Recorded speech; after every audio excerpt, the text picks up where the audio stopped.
शहर इक़्तिदार में दोपहर में ही अंधेरा छा गया।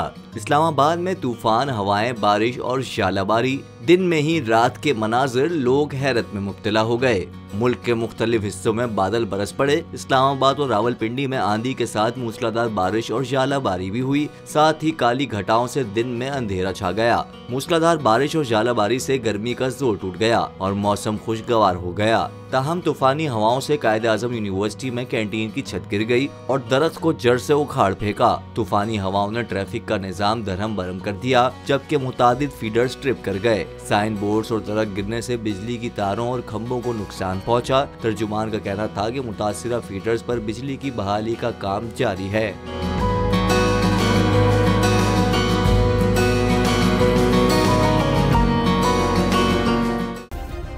सब्सक्राइब करें और बेल दबाएं ताकि कोई खबर रह न जाए।